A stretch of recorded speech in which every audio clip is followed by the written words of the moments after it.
እነሆ ሰበር መረጃ የእናት እንባ በመጨረሻም ታብሷል። አዶናይ ከእናቱ ጋር በይፋ ተገናኝቷል። አዶናይ በዚህ ሰዓት ቤቱ ገብቷል። በውድ ልጃቸው መታሰር ለቀናት ሲጨነቁና ሲያለቅሱ የታዩት የአዶናይ እናት በመጨረሻም ውድ ልጃቸው እቅፋቸው ውስጥ አስገብቷል።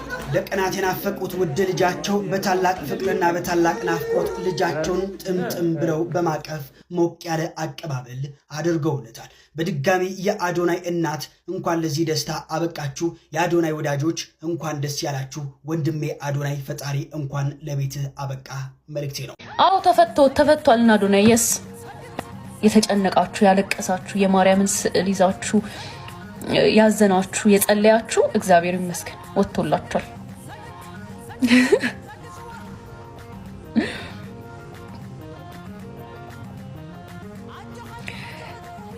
ጃኒ እኔ እንጃ ስለ ጃኒ እውነት ለመናገር አላውቅም፣ ግን ኦፍ ኮርስ አብሮን የታሰሩት አብሮ እንደታሰሩ አውቃለሁ። ደህና እንደነበረችም አውቃለሁ።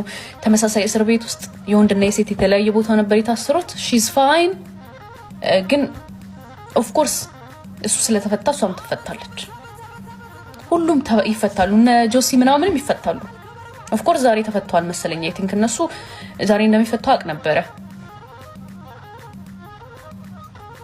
ባይዘው በዚሁ አጋጣሚ ስለ ጆሲ መናገር ፈልጋለሁ። ጆሲ ላይ ያሾፋችሁ ሰዎች ግን ምን ነክቷችሁ ነው? ማርያም ባለፈው ለታ ስለ ጆሲ ቪዲዮ እየሰራው እንደ አጋጣሚ ልክ አዶናይ መታሰሩን ስሰማ እሱን ትቼ ስለ አዶናይ ነው ማውራት የጀመርኩትና ቀን ላይ ስለነበረ እነ ጆሲ የታሰሩት ከዛ በኋላ እና አዶናይ የታሰሩትና ጆሲ ሊያስተላልፍበት የፈለገው መንገድ እኔ አም ሶ ፕራውድ ኦፍ ዩ ማይ ስዌር ቱ ጋድ በጣም በቃ እኔ እንጃ የሆነ ስለኛ ስለ ሴቶች ህመም እንግዲህ ሴቶች በጣም ታውቃላችሁ፣ በተለይ ሴቶቹ ናችሁ በዛን ጊዜ ጆሲ ላይ ነው ምናምን ብላችሁ ያሾፋችሁት፣ ግን በጣም ነው የምታሳፍሩት። አይ ስዌር ቱ ጋድ ስቃዩን ህመሙን እያወቃችሁ አንድ ወንድ ልጅ የሴትን ልጅ ስቃይ ስለተናገረ ህመማችንን ስለገለጸልን አሾፋችሁበት።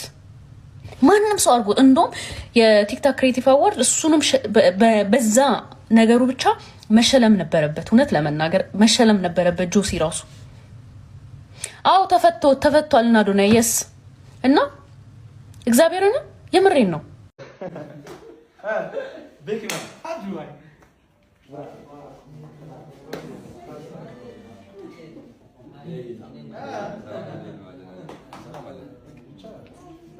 ደስ አላችሁ ወንድማችን አዶናይ ጃኒ እና የተለያዩ ጓደኞቹ ዛሬ ወደ ቤታቸው ገብተዋል። ድንግል ማርያምን ጠርቶ ያፈረ የለም እስከ ዛሬ ድረስ። ተስፋው ነበረች፣ ዛሬ ወደ ቤቱ እንዲመለስም ሆኗል። ወንድሜ እንኳን ደስ አለ።